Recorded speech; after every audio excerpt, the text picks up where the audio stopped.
सोलापूर जिल्ह्यातील तांडुळवाडी गावाजवळ एक अत्यंत मोठी आणि दुर्दैवी घटना समोर आली आहे, ज्याने संपूर्ण महाराष्ट्राला भावुक केलंय. 14 प्रवाशांना घेऊन जाणारी एक पिकअप गाडी रस्त्यावरून अचानक नियंत्रणाबाहेर जाते आणि थेट एका मोठ्या उघड्या विहिरीत कोसळते. एका क्षणात सगळीकडे एकच गोंधळ उडतो. पण त्याच वेळी त्या गाडीच्या अगदी मागे असणाऱ्या इरफान मुजावर या तरुणाने स्वतःच्या जीवाची पर्वा न करता धाडसाचे मोठे उदाहरण दाखवले. कसलाही विचार न करता त्याने थेट त्या विहिरीत झेप घेतली. पाण्यात अत्यंत कठीण परिस्थिती होती, अंधार होता, पण इरफानने आधी एका निष्पाप चिमुरड्या जीवाला आणि नंतर एकामागून एक करत प्रवाशांना सुखरूप बाहेर काढले. सध्या सोशल मीडियावर इरफानच्या या धाडसी कामगिरीचे जोरदार कौतुक होत आहे. पण आता स्वतः इरफानच या संपूर्ण घटनेचा थरारक अनुभव कॅमेऱ्यासमोर सांगण्यासाठी पुढे आलाय. अपघात होण्याच्या अगोदरच्या त्या 15 मिनिटात नेमकं काय घडलं होतं? गाडी अचानक रस्त्यावर डावीकडे उजवीकडे का हेलकावे खात होती? आणि इरफानने जेव्हा विहिरीत पहिली उडी मारली तेव्हा तिथली परिस्थिती किती भयानक होती? या सगळ्या प्रश्नांची उत्तरं आता आपण थेट इरफानच्या तोंडून ऐकणार आहोत. या धाडसी बचाव कार्याचा थरारक अनुभव आणि या मोठ्या अपघातामागचं खरं कारण जाणून घेण्यासाठी हा व्हिडिओ शेवटपर्यंत नक्की पहा. मित्रांनो, हा अपघात नेमका कशामुळे घडला? चालकाचा गाडीवरील ताबा अचानक का सुटला? आणि शेवटच्या त्या 10 सेकंदांमध्ये नेमकं काय घडलं? चला जाणून घेऊया या घटनेचा सविस्तर आढावा. या घटनेची सुरुवात एक दिवस आधी झाली होती. पंढरपूर तालुक्यातील रांजणी गावातील बापवे कुटुंब आणि त्यांचे नातेवाईक मसवड येथील प्रसिद्ध सिद्धनाथ मंदिरात दर्शनासाठी गेले होते. गाडीत आनंदाचं वातावरण होतं. दर्शन आटपून दुपारी 5:30च्या सुमारास ते परतीच्या प्रवासाला निघाले. सर्व काही सुरळीत सुरू होतं. पण जेव्हा त्यांची पिकअप गाडी म्हसड पंढरपूर रस्त्यावर तांदुळवाडी गावाजवळ पोहोचली तेव्हा अचानक काहीतरी विचित्र घडायला सुरुवात झाली. नुकताच तयार झालेला सिमेंटचा रस्ता पूर्णपणे मोकळा असल्यामुळे गाडीचा वेगही जास्त होता. कुणालाही कल्पना नव्हती की पुढच्या काही क्षणात मोठी दुर्घटना घडणार आहे. रस्त्याच्या अगदी शेजारी कोणतीही सुरक्षा भिंत किंवा इशारा फलक नसलेली एक खोल उघडी विहीर होती. अचानक चालकाचा गाडीवरील ताबा सुटला. गाडीने 2-3 जोराचे हेलकावे घेतले आणि क्षणार्धात ती थेट विहिरीत कोसळली. त्यावेळी मागून येणारा स्थानिक तरुण इरफान मुजावर हा सर्व प्रकार आपल्या डोळ्यांनी पाहत होता. तो गेल्या 15 ते 20 मिनिटांपासून त्या गाडीच्या मागेच होता. गाडी विहिरीत पडताच ती पूर्णपणे उलटी झाली. मागील बाजूला ताडपत्री घट्ट असल्यामुळे आत अडकलेल्यांना बाहेर येण्याचा मार्गच नव्हता. 1 सेकंदही न दौडता इरफानने आपली गाडी बाजूला टाकली आणि तो थेट विहिरीकडे धावला. काठावर पोहोचताच त्याला पाण्यात एक लहान 4 ते 5 वर्षांचा मुलगा दिसला. क्षणाचाही विचार न करता इरफानने थेट विहिरीत उडी मारली. खोल पाणी, अंधार आणि चिखल. पण त्याच्या मनात एकच ध्यास होता, त्या निष्पाप जीवाला वाचवायचं. इरफानने सर्वप्रथम त्या चिमुरड्याला सुरक्षित बाहेर काढलं. पण अजूनही काही जण विहिरीत अडकलेले होते. पुढे इरफाननं काय केलं? सर्वात आधी त्यानं त्या चिमुरड्या आर्याला घट्ट पकडलं आणि पोहत विहिरीच्या काठावर आणून सुरक्षित केलं. पण तो इथेच थांबला नाही.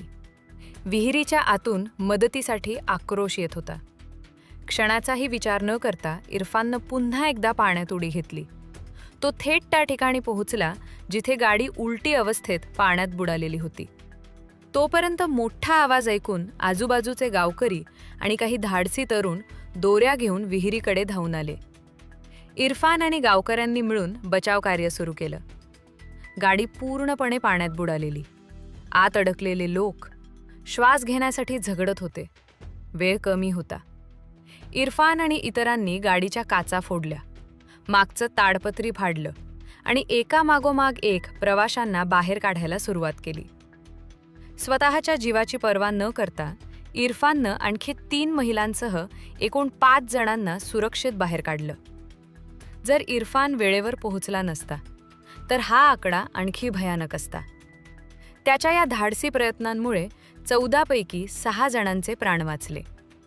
मात्र या घटनेचा शेवट अत्यंत वेदनादायी ठरला. शर्थीचे प्रयत्न करूनही 8 जणांना आपले प्राण गमवावे लागले. एकाच कुटुंबातील सदस्यांचा यात समावेश असल्याने संपूर्ण परिसरात हळहळ व्यक्त होत आहे. एकीकडे इरफानच्या धाडसाचं कौतुक होत आहे, तर दुसरीकडे या दुःखद घटनेने सर्वांनाच सुन्न केलं आहे. या भीषण घटनेनंतर तिथे उपस्थित प्रत्येकाच्या डोळ्यात अश्रू होते आणि संपूर्ण पंढरपूर हादरून गेलं. पण आता सर्वात मोठा प्रश्न, गाडी अचानक डावीकडे उजवीकडे का हेलकावे खात होती? प्रत्यक्षदर्शी इरफान मुजावर यांच्या मते विहिरीच्या सुमारे 200 फूट आधीच चालकाचा गाडीवरील ताबा सुटला होता. गाडी अचानक व्हायब्रेट होत डावी उजवीकडे वळत होती. समोर अचानक आलेली उघडी विहीर पाहून चालक गोंधळला आणि शेवटच्या काही सेकंदात गाडी थेट विहिरीत कोसळली. मग या अपघाताला जबाबदार कोण? रस्त्याच्या कडेला इतकी मोठी विहीर उघडी का ठेवली होती? या प्रश्नांवर आता विहीर मालकाने गंभीर आरोप केले आहेत. तांदुळवाडी येथील विहीर मालक रामकृष्ण बाळा सुखादा यांनी संबंधित यंत्रणा आणि कंत्राटदार कंपनीवर मोठा निष्काळजीपणाचा आरोप केला आहे. त्यांच्या म्हणण्यानुसार रस्ता रुंदीकरणाच्या कामात ही विहीर हायवेच्या क्षेत्रात आली होती. रस्त्याची उंची वाढवण्यात आली, पण विहिरीभोवती कोणतीही सुरक्षा भिंत किंवा कठडा बांधण्यात आला नाही. याबाबत त्यांनी PWD, जिल्हाधिकारी आणि संबंधित अधिकाऱ्यांकडे ईमेलद्वारे लेखी तक्रारीही केल्या होत्या. विहिरीचे फोटो आणि व्हिडिओसुद्धा त्यांनी पुरावा म्हणून दिले होते. तरीही वेळेत कारवाई झाली नाही आणि अखेर या निष्काळजीपणाची किंमत निरपराध जीवांना मोजावी लागली. प्रशासनानं वेळेत लक्ष दिलं नाही आणि त्याची मोठी किंमत मोजावी लागली. केवळ 15 दिवसांपूर्वी याच विहिरीत आणखी एक गाडी पडली होती. सुदैवानं तेव्हा जीवितहानी झाली नाही, पण तरीही सुरक्षा भिंत बांधली गेली नाही आणि आज त्या दुर्लक्षामुळे एक संपूर्ण कुटुंब उद्ध्वस्त झालं. जर तिथे साधा सिमेंटचा कठडा असता तर ही दुर्घटना टळली असती.